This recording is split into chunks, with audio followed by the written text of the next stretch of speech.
کیا نوکرانی شیری کی ایک معمولی سی غلطی اس کی پوری سازش بے نقاب کر دے گی؟ کیا ربیہ بر وقت سربلند اور بی جان کی جان بچا لے گی؟ کیا سراب واقعی سرداری ہتھیانے کے لیے اپنے ہی خاندان کے خلاف کھیل کھیل رہا ہے؟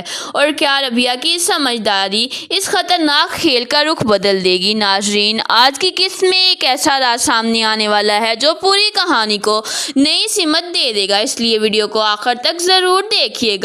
کہانی کا آغاز ایک ایسے منظر سے ہوتا ہے جہاں نوکرانی شیری اپنی ہی ایک بڑی غلطی کی وجہ سے خود کو خود ہی مشکل میں ڈال دیتی ہے۔ وہ دن کے وقت جان بوجھ کر سیراب کے راستے میں آ جاتی ہے اور ہنستے ہوئے اس سے بے تکلف انداز میں باتیں کرنے لگتی ہے۔ سیراب لالا فوراً اسے ڈانٹتا ہے اور کہتا ہے ابھی بات کرنے کا وقت نہیں، اگر کسی نے ہمیں ساتھ ایک دیکھ لیا تو بہت بڑا مسئلہ کھڑا ہو جائے گا۔ لیکن شیری اپنی عادت کے مطابق وہاں سے ہٹنے کا نام ہی نہیں لیتی اور اپنی محبت کے ہی روتی رہتی ہے۔ قسمت کا کھیل دیکھیے کہ اسی لمحے ربیہ وہاں آ جاتی ہے۔ وہ دور سے سیراب اور شیری کو ایک دوسرے سے بات کرتے ہوئے دیکھ لیتی ہے۔ دونوں کے انداز اور چہرے کے تاثرات دیکھ کر ربیہ فوراً سمجھ جاتی ہے کہ ان دونوں کے درمیان ضرور کوئی ایسا راز ہے جو سب سے چھپایا جا رہا ہے۔ وہ خاموشی سے وہاں سے واپس چلی جاتی ہے تاکہ سیراب لالا کی نظر اس پر نہ پڑ جائے، مگر اس کے دل میں شک کا بیج بویا جا چکا ہوتا ہے۔ چند لمحوں بعد ربیہ کچن کی طرف جاتی ہے، لیکن وہاں جو منظر وہ دیکھتی ہے اس سے اس کے قدم وہیں رک جاتے ہیں۔ نوکرانی شیری جلدی کھانے میں کوئی مشکوک چیز ملا رہی ہوتی ہے۔ ربیہ کے چہرے کا رنگ اڑ جاتا ہے۔ وہ فوراً سمجھ جاتی ہے کہ معاملہ صرف شک کا نہیں بلکہ کسی بہت بڑی سازش کا ہے۔ وہ بغیر آواز کیے واپس پلٹ جاتی ہے تاکہ شیری کو ذرا بھی اندازہ نہ ہو کہ کسی نے اس کی حرکت دیکھ لی ہے۔ ربیہ سیدھی سربلند کے پاس جاتی ہے جو اس وقت بی جان کے ساتھ بیٹھا ہوتا ہے۔ ربیہ کی گھبرائی ہوئی حالت دیکھ کر دونوں پریشان ہو جاتے ہیں۔ سربلند بار بار پوچھتا ہے کہ آخر کیا ہوا ہے، لیکن ربیہ پہلے کچھ بتانے سے انکار کر دیتی ہے۔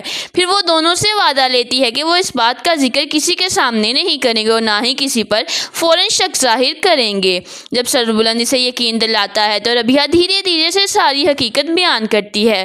وہ کہتی ہے میں نے اپنی آنکھوں سے دیکھا ہے کہ نوکرانی شیری کھانے میں کچھ ملا رہی تھی۔ اس کے ارادے بالکل ٹھیک نہیں لگ رہے۔ اس سے پہلے بھی میں نے اسے سیراب لالا کے ساتھ چھپ کر باتیں کرتے دیکھا ہے۔ مجھے لگتا ہے یہ دونوں مل کر بہت بڑا کھیل کھیل رہے ہیں۔ یہ بات سن کر سربلند پہلے تو حیران رہ جاتا ہے، پھر کہتا ہے شاید آپ کو کوئی غلط فہمی ہوئی ہو، بغیر ثبوت کے کسی پر الزام لگانا درست نہیں۔ ربیہ فوراً بی جان کا ہاتھ پکڑ لیتی ہے اور نہایت جذباتی انداز میں کہتی ہے آپ میری ماں جیسی ہیں، میں کبھی بھی اس گھر میں غلط فہمی پیدا نہیں کرنا چاہوں گی اور نہ ہی رشتوں میں دراڑیں ڈالنا چاہوں گی۔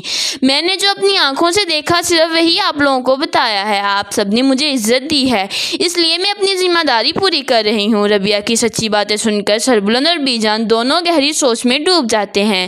انہیں پہلی بار محسوس ہوتا ہے کہ شاید واقعی معاملہ اتنا سادہ نہیں جتنا دکھایا جا رہا ہے۔ اسی دوران نوکرانی شیری کھانے کی ٹرے ہاتھ میں اٹھائے وہاں آ جاتی ہے۔ سربلند فوراً ربیہ کی بات آزمانے کا فیصلہ کرتا ہے۔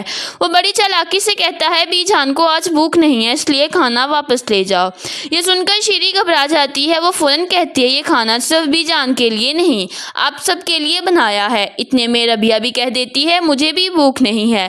سربلند فوراً مسکراتے ہوئے کہتا ہے اگر سب نہیں کھانا کھا رہے تو پھر میں بھی نہیں کھاؤں گا۔ یہ سن کر شیری کے چہرے کا رنگ بدل جاتا ہے۔ وہ غصے اور پریشانی میں ٹرے اٹھاتی ہے اور وہاں سے تیزی سے نکل جاتی ہے۔ کمرے سے نکلتے ہی وہ سیدھا سیراب کے پاس پہنچتی ہے اور غصے سے کہتی ہے ساری محنت پر پانی پھر گیا، کسی نے نہیں کھانا کھایا۔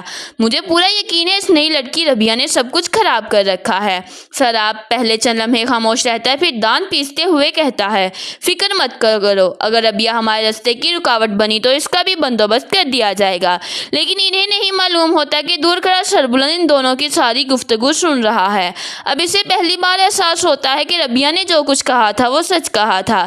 اس کے دل میں سیراب لالا کے لیے شکوک مزید بڑھ جاتے ہیں۔ سربلند اپنے کمرے میں آ کر تنہا بیٹھ جاتا ہے۔ اس کے ذہن میں ایک کے بعد ایک سوال اٹھنے لگتے ہیں۔ کیا واقعی سیراب لالا اس کا دشمن بن چکا ہے؟ کیا وہ سرداری حاصل کرنے کے لیے کسی بھی حد تک جا سکتا ہے؟ اگر ایسا ہے تو پھر اگلا نشانہ کون ہوگا؟ اسے پریشانی میں وہ اپنے سب سے قابل اعتماد آدمی کو بلاتا ہے اور پوری حقیقت بتاتا ہے۔ سربلند کا خاص آدمی نہایت سنجیدگی سے کہتا ہے سردار آپ کو جذبات میں آ کر نہیں بلکہ بہت سوچ سمجھ کر فیصلہ کرنا ہوگا۔ آپ اس وقت سات اکیلے وارث ہیں، اگر خدا نہ کرے آپ کو کچھ ہو گیا تو پوری سرداری کا حق صرف سراب لالا کو ہوگا۔ اگر وہ واقعی آپ کے خلاف سازش کر رہا ہے تو اس کا مقصد صرف آپ کو رستے سے ہٹانا ہے۔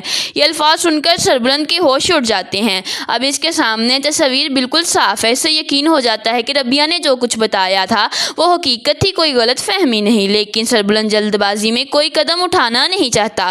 وہ جانتا ہے کہ ایک غلط فیصلہ پورے خاندان کو تباہ کر سکتا ہے، اسی لیے وہ دوبارہ ربیہ کے پاس جاتا ہے تاکہ اس سے مشورہ لے سکے۔ ربیہ اس کی پریشانی میں آخرکار اسے بہت ہی اچھا مشورہ دیتا ہے۔